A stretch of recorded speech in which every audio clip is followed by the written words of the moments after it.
The incident with Omar was a crack in the foundation of Kofi's new world.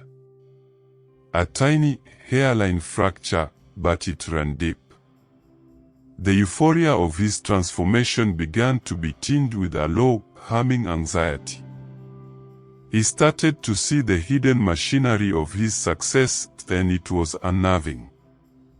The phone was no longer just a tool, it was a sentient, all-seeing eye, and he was never sure where it was looking. He began to notice other subtleties. The phone, which once felt warm and alive, now often felt unnaturally cold, like a slab of granite pulled from a riverbed. It would sometimes buzz for no reason, showing only the pulsating dot in the void, as if hungry for a question he wasn't asking. His social life, which had briefly flourished, began to wither. He found it difficult to connect with people. How could he, when he possessed the ability to know their secrets, their hidden motivations? A business partner's concealed financial troubles, a new friend's secret jealousy, the oracle showed him everything. It made him paranoid, distant. He was a king in a castle of secrets, but the castle felt more like a prison with each passing day. Then came the dreams. They started as vague, unsettling sensations, the feeling of being watched from a great height, of falling through an endless, dark spiral. But soon, they became vivid, terrifying nightmares. He would dream he was trapped inside the phone itself, lost in the starry void, the pulsating white dot now a malevolent, unblinking eye that pursued him relentlessly. He would hear whispers, not in any language he understood, but whispers that felt ancient and cold, speaking of debts and balances and final payments. He would wake up gasping, his sheet soaked with sweat, the first light of dawn filtering through his expensive curtains. The phone would be on his nightstand, silent and dark. But he could feel it. It was always there. The final straw, the moment hope truly began to curdle into horror, involved his friend, Ben. Ben was one of the few people who had known Kofi before and had stood by him. He was starting a small business, a printing press, and he was passionate, full of hope. The phone buzzed while Kofi was having a beer with him. It showed a news article about a fire. A devastating fire that would destroy a small printing press in the industrial area. The name of the press was Ben's. The timestamp was for 3 days hence. Kofi was horrified. He tried to warn Ben. He was vague at first, then more insistent. Ben, you have to move your equipment. Something is going to happen. A fire. Ben, the practical man, laughed it off. Kofi, my brother, since when did you become a prophet? I have all the necessary permits, the fire extinguishers. It will be fine.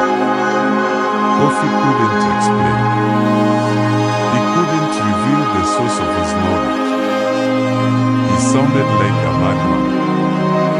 3 days later, Ben's printing press was gutted by an electrical fire. Just as the oracle had foretold. Kofi rushed to the scene, his heart filled with a sickening mixture of grief and a strange, shameful validation. He found Ben sitting on the curb with his head in his hands, his dreams turned to ashes and smoke.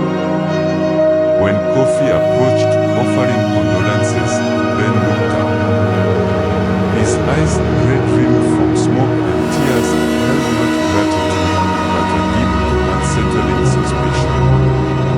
How did you know, Kofi?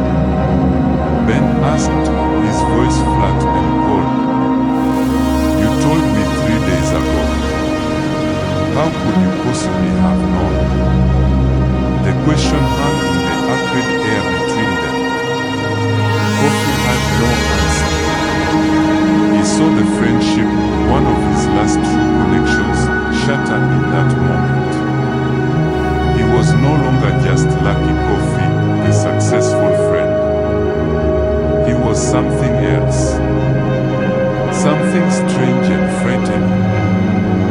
That night, clutching the cold, dark phone, Kofi made a decision. This had to end. The wealth and the success, it wasn't worth this. It wasn't worth the nightmares and the paranoia, the loss of his friends. It wasn't worth the feeling that he was selling pieces of his soul day by day. He had to get rid of it. The decision brought him a fragile, fleeting sense of control. It was a rebellion against the invisible leash. He would not be a puppet to this or this thing. He devised a plan. He would not simply throw it in a dumpster where someone else might find it. He would ensure its destruction. He would bury it, drown it, render it inert. He waited for a moonless night when the sky was a blanket of oppressive black. He drove his car out of the city towards the dense, sleeping forests that bordered the town. The headlights cut twin swathes through the darkness, illuminating gnarled trees that looked like twisted sentinels. The air grew thick and heavy, the sounds of the city replaced by the chirping of crickets and the occasional, distant hoot of an owl. He felt a primal fear, the kind his ancestors must have felt in such places, a fear of the old, wild spirits of the land. He parked on a dark track and walked, guided by the weak beam of his flashlight, until he found a suitable spot, a small, fast-flowing river, its waters churning and black. This was it. The water would short-circuit the device, the current would carry it away, and the forest would swallow its secrets. He took the phone from his pocket. It felt heavier than ever, a sleek, cold stone. The spiral eye seemed to glare at him in the beam of his flashlight, accusing him of betrayal. "Whatever you are," he whispered, his voice trembling, "this ends now." He drew his arm back and, with a grunt of effort and fear, hurled the phone in a high arc into the center of the river. It vanished with a soft plop into the inky water. He stood there for a long time, watching the water flow, half expecting it to fly back out. But it was gone. A wave of profound, soul-deep relief washed over him. It was as if a physical weight had been lifted from his chest. He took a deep, shuddering breath, the first clean breath he felt he had taken in months. He was free. The drive back to the city felt like a rebirth. The air in his car seemed fresher. The lights of the city, which usually felt harsh, now seemed welcoming. He returned to his apartment, exhausted but unburdened. He fell onto his bed and into a deep, dreamless sleep for the first time since the oracle had arrived. He woke to the morning sun streaming through his windows. He stretched, a genuine smile touching his lips. He was free. He went to his kitchen to make coffee, his mind already turning to the day ahead, a day he would face without a crutch, a day of his own making. He walked into his living room and stopped dead. There, on his glass coffee table, resting perfectly in the center as if placed there by an invisible hand, was the black phone. His blood ran cold. His coffee mug slipped from his nerveless fingers, shattering on the tiled floor, the sound like a gunshot in the silent apartment. No, it was impossible.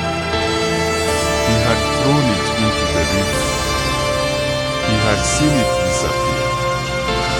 His stumbled backward, his heart hammering against his ribs, the cold sweat breaking out on his forehead. He approached the table slowly, as one would approach a venomous snake. The phone was dry, pristine. There was no water, no mud, no sign of its journey. It was just there. A notification lit up the screen, the white text stuck against the starry board. It was a simple sentence, but the words felt like a death sentence. You cannot discard a part of your own soul. Terror, pure and absolute, finally took root in Kofi's heart. This was not true. This was no mere cursed object. It was a parasite, a symbiote. It had attached itself not to his life, but to his very essence. And it was hungry for its final payment. The warmth, the cold, the predictions, it had all been a courtship, a seduction. Now, the true purpose of this union was about to be revealed. The phone buzzed again. A new alert. This one was not a text message or a headline.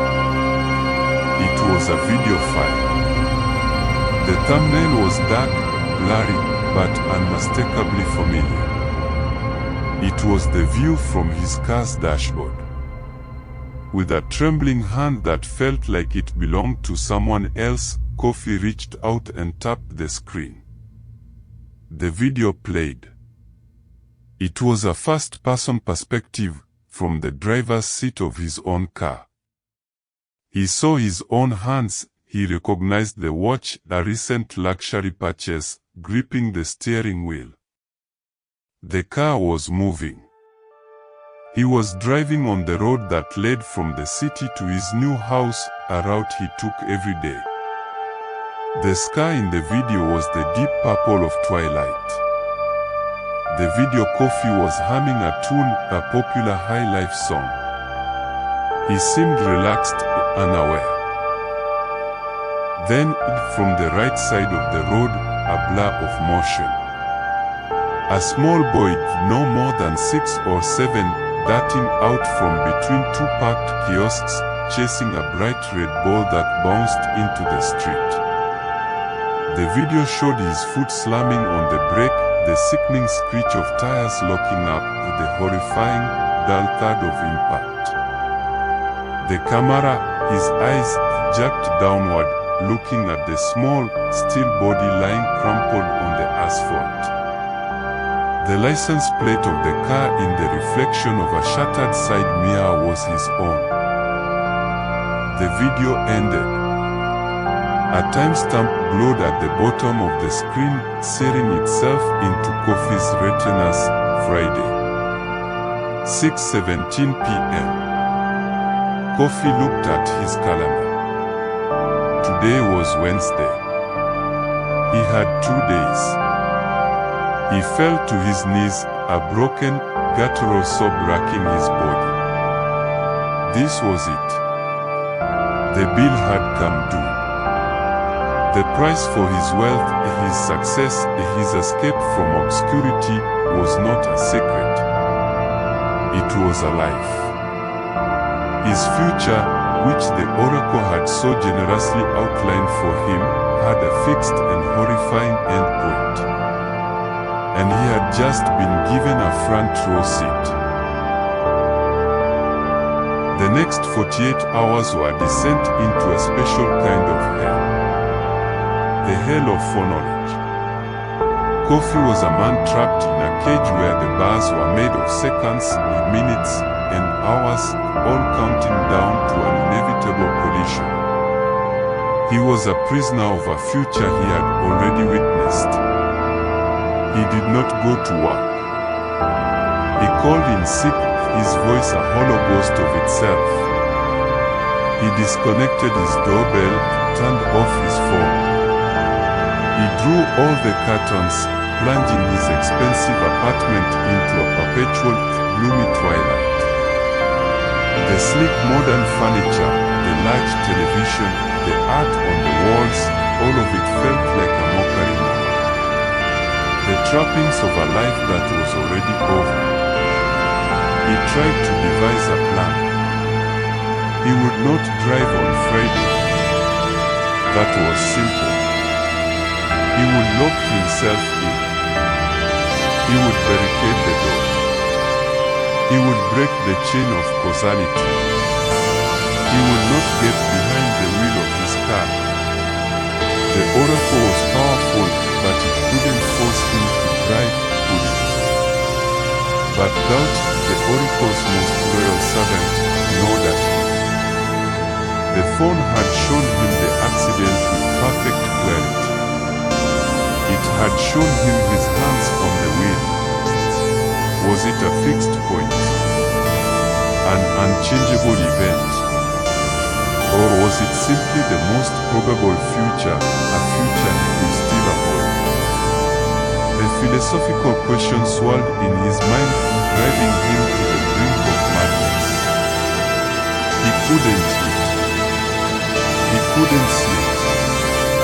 He would pace the length of his living room, his eyes constantly darting to the black phone, which now sat silent and dark on the coffee table, a malevolent idol. He considered destroying it with a hammer, but the memory of its return from the river stayed his hand. What if he only angered it? What if it made the end worse? Thursday bled into Friday. The hours dragged on, each one another. As 6 p.m. approached, he sat on his living room floor, his back against the wall, rocking back and forth like a child. He held his knees to his chest, trying to make himself small, insignificant, hoping fate would overlook him. The phone lay on the carpet a few feet away, silent and dark. 6:05 p.m. 6:10 p.m. 6:15 p.m.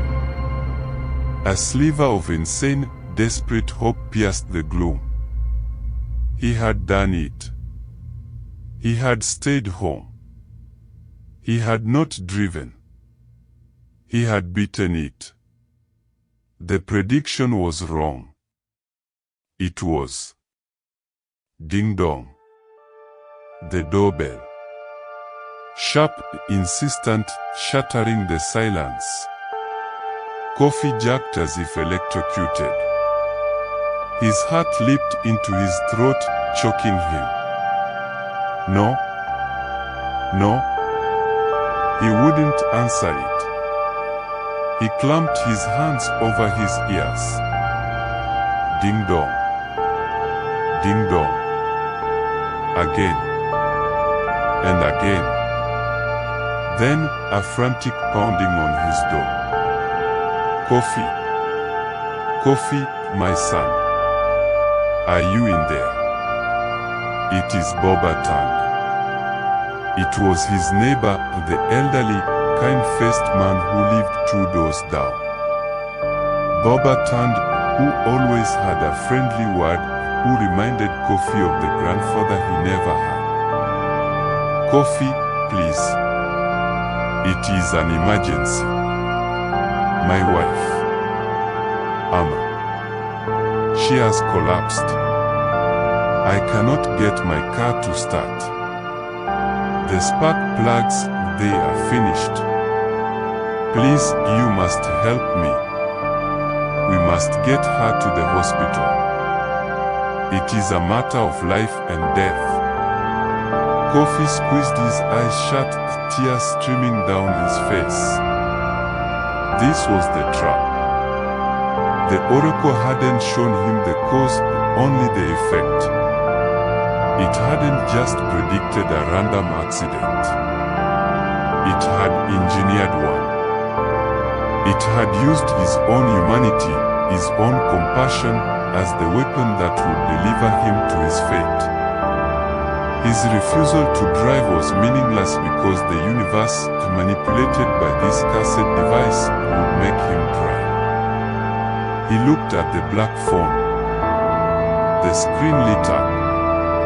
6:17 p.m. The timestamp glowed not as a prediction, but as a confirmation. With a defeated, soul-wrenching sob, Kofi knew he had no choice. To refuse would be to let an innocent woman die. And he would have to live with that for the rest of his life, however short it might be. The oracle had checkmated him. He stood up, his legs feeling like water. He opened the door. Boba Tan's face was pale, edged with pure terror. "Thank God, you're my son. Thank God." Kofi helped the old man carry his unconscious wife, Amma, a sweet woman who always gave him extra portions of food, down to his car. He laid her gently in the back seat, Boba Tan climbing in beside her, clutching her hand, whispering prayers. Kofi got behind the wheel.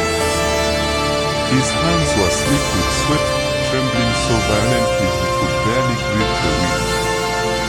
He started the car. The engine purred to life. He pulled out into the traffic, his eyes darting to every shadow, every movement on the side of the road. He was a man driving his own hearse, reading his own death sentence with every meter he traveled. Boba Tan, from the back seat, urged him to go faster. "Please, Kofi, faster. She is not breathing well." Kofi pressed the accelerator, the car surging forward. He was approaching the spot. The one from the video. The kiosks were there. His knuckles were white on the wheel. He slowed the car to a crawl, his foot hovering over the brake. And then he saw it. A flash of color. A little boy bursting from between the two kiosks, chasing a bright red ball that bounced into the street. It was a perfect replay of the video. Every detail. The ball. The boy's yellow shirt. The angle of his run. Time seemed to slow, stretching into a horrifying, silent tug. Kofi's mind screamed. This is it. This is the moment. His foot, acting on a primal instinct for survival and a desperate desire to defy fate, stomped on the brake pedal with all his might. The tires screeched, a sound that ripped through the twilight air.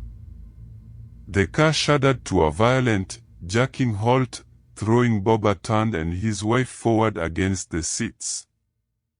He had stopped. The front bumper was a mere hand's breadth from the boy. The child, startled but unharmed, snatched his ball and scampered back to the safety of the roadside, his mother rushing out to grab him, yelling curses in Kofi's direction. A hysterical laugh of pure, unadulterated relief bubbled up in Kofi's chest.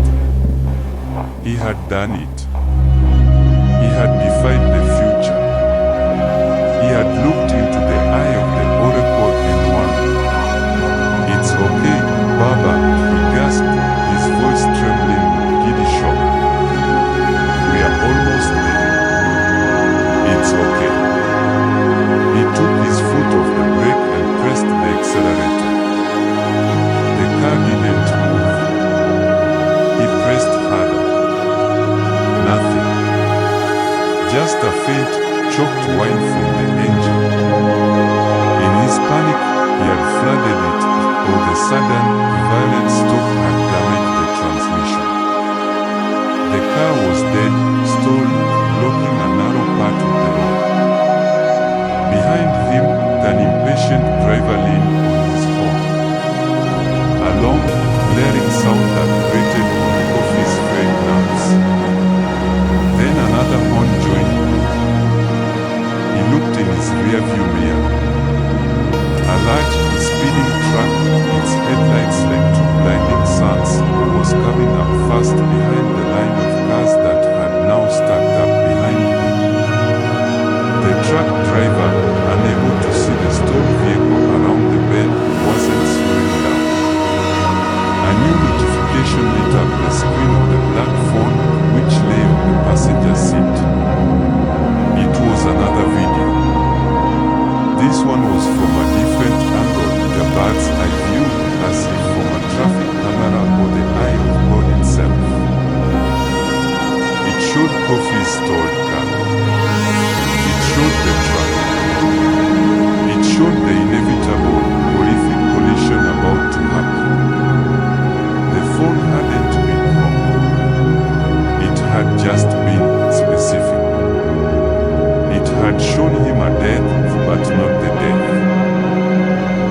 headlights of the truck filling his mirror.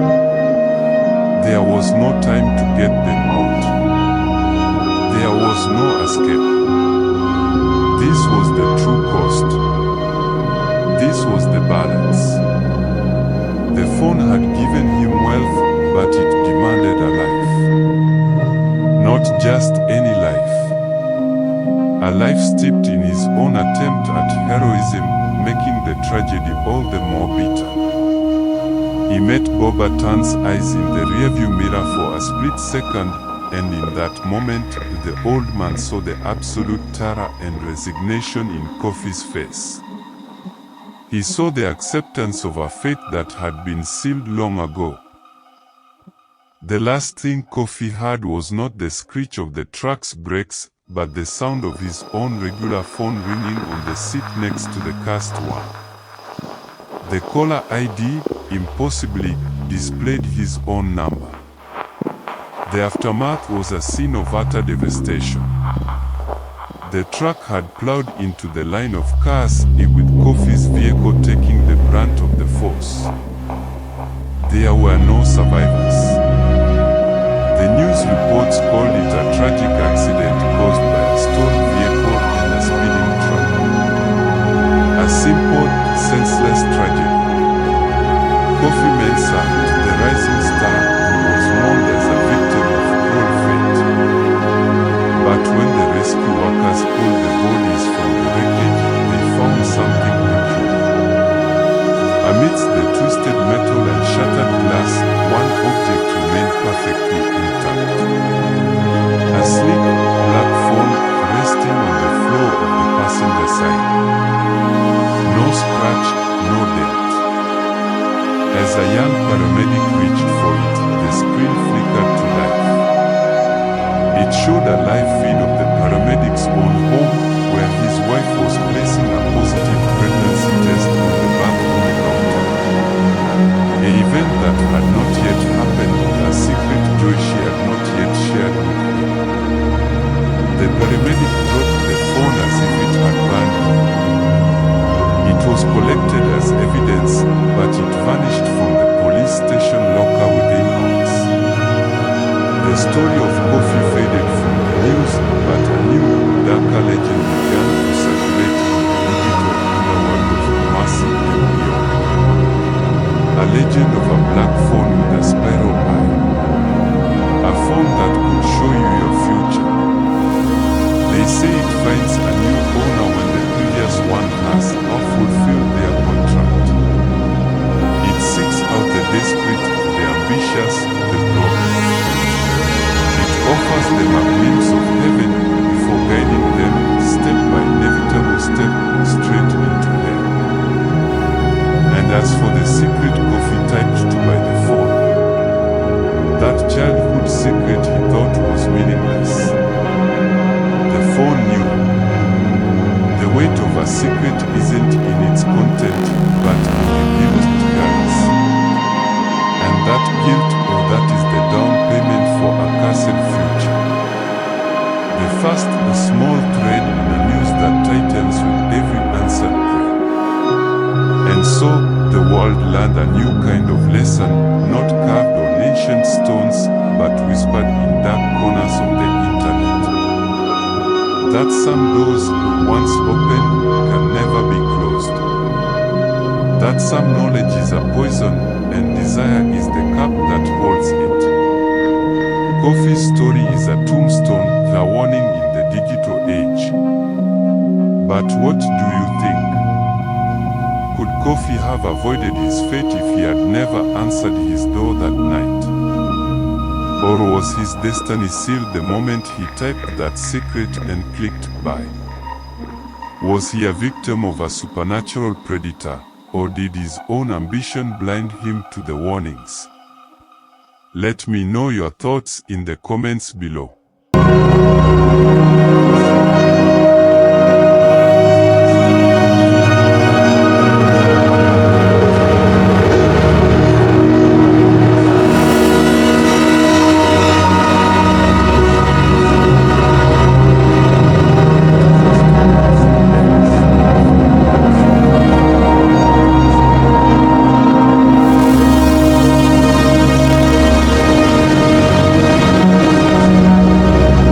icon, for the Safari of Tales has many more warnings to share. The world is old and its shadows are deep. Until next time, be careful what you wish for. And be even more careful what you use to wish upon.